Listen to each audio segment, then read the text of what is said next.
Okay, so this is going to be a walkthrough of how I have everything set up in my studio here, both audio and MIDI. So first of all, the audio path. All of the synths are running into their own channels here, except for the OP-1 and the TR-09. The OP-1 runs into the TR-09 input, and then both of those share an input on the mixer. And so the Septivox and the Minitaur both have these digital delays as insert effects. This visual sound liquid chorus echo pedal is used as a primary effect send, which obviously I can route anything to. Now on the monitor send, I'm actually using that to send audio to the OP-1. So I can route anything. This is the Septivox playing through the mixer. Turn that volume down, turn the send up, and then that's the Septivox playing through the OP-1. So that allows me to do live looping of any of these synths for layers on top of the sequencing available over here, which is pretty extensive already.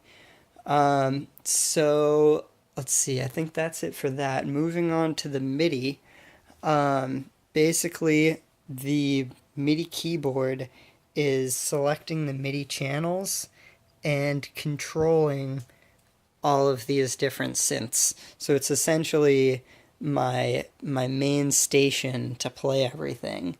You know, I can play from all the synths as well. But let's see, this is on 10. So I'm going to start off by showing how I have my drums set up. Basically, this is sending a MIDI clock signal and program change information to the TR-09 so that it stops and starts on the beat whenever I want it to. That keeps everything in time. Now, all the drums are being sequenced over here, which allows pattern changes. These ones are not set up, but this is my primary pattern, and you notice it doesn't have a kick drum playing. So the reason for that is because the kick drum is sequenced here. And that allows variance over 4 bars rather than just 2 bars. And the way I was able to do that, and the way I was able to get this so that I can sequence all of that, and change things on the fly, program notes wherever I want them, is this little trick that I thought of based on the workflow of the EMX1, where if you program a note as a hold or you hit the note, even when you turn that note back off, the note that you played there is still the note that is programmed as, that step.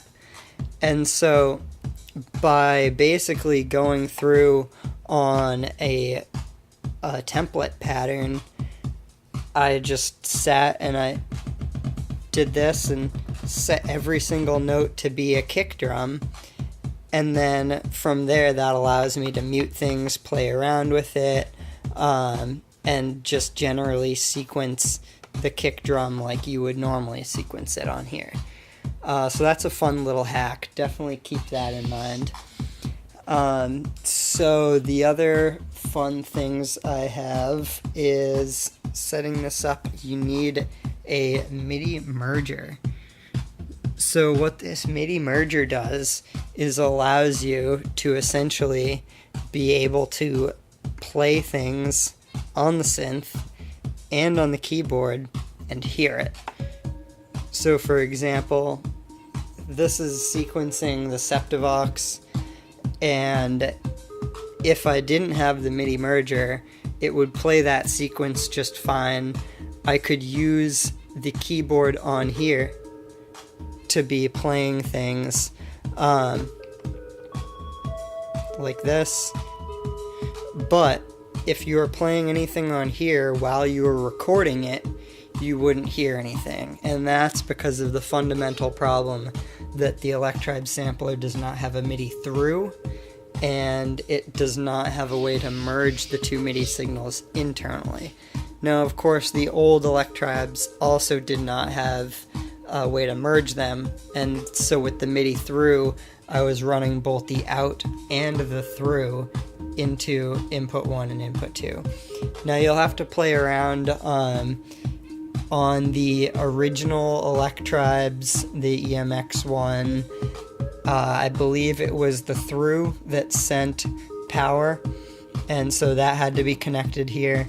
But on this, the keyboard does not send power out, so I had to actually send it with the out here, and that's sending power over to that. Sorry if that was a little convoluted, but basically you're just merging the signal that gets split here. So one of the outputs goes to the Electribe for sequencing, one of them goes over to the synths to play. So from there, I'm going to go through how I've got these channels set up. So one of the major obstacles on the Electribe sampler 2, unlike the old Electribe EMX1 that I have, unfortunately you cannot change or assign the MIDI channels of each pad. So it's stuck at 1 through 16 respectively, which means that my drum channel has to be here as opposed to here or here. You can't have multiple things on the same channel, which would have allowed sub-patterns within a pattern. And then the biggest obstacle for me is just not being able to arrange things the way I want them. So one of the other major obstacles is you cannot change the MIDI channel of the Septivox. This is stuck on 1, so that had to be 1. The sub-fatty is set up on 2, so I'm just going to run through these real quick. This is the Septivox playing, this is the sub-fatty,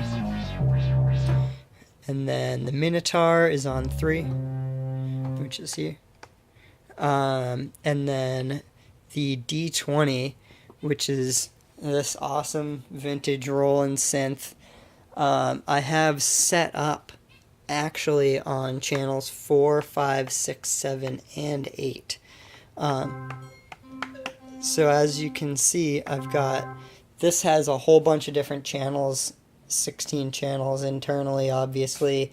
It's got 8 tracks that you can assign, or parts, and then a drum part. So I actually had to sacrifice this last part here, which has however many remaining parts are, all assigned to 1 channel.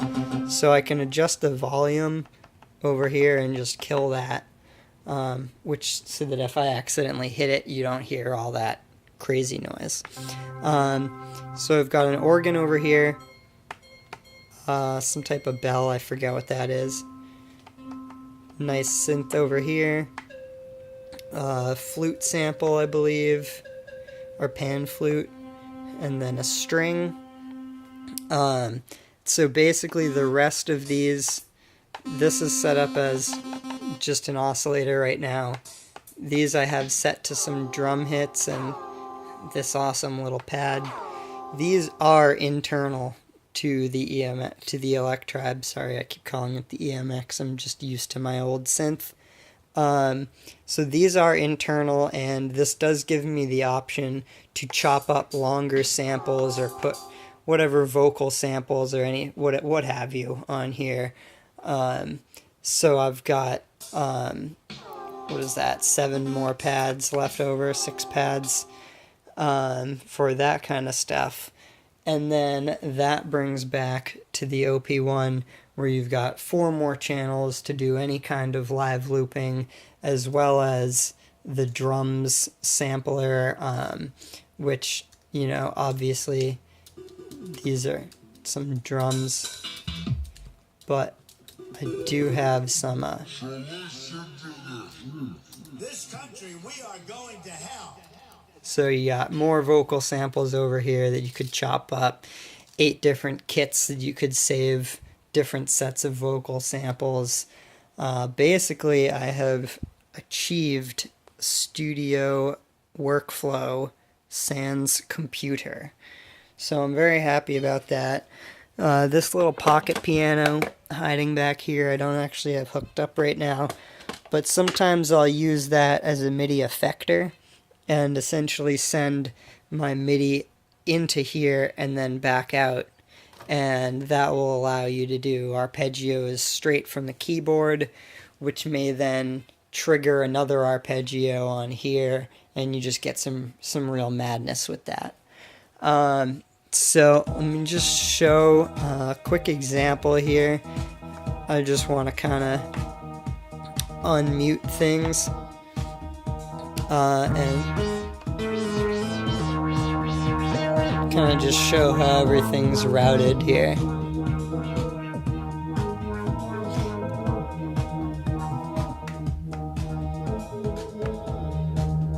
So we got this over here coming back in.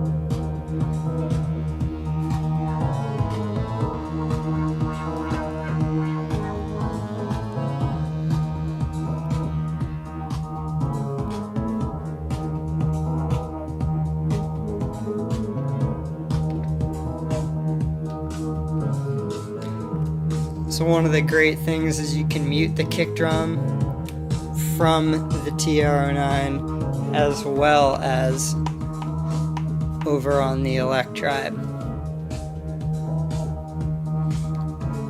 Alright.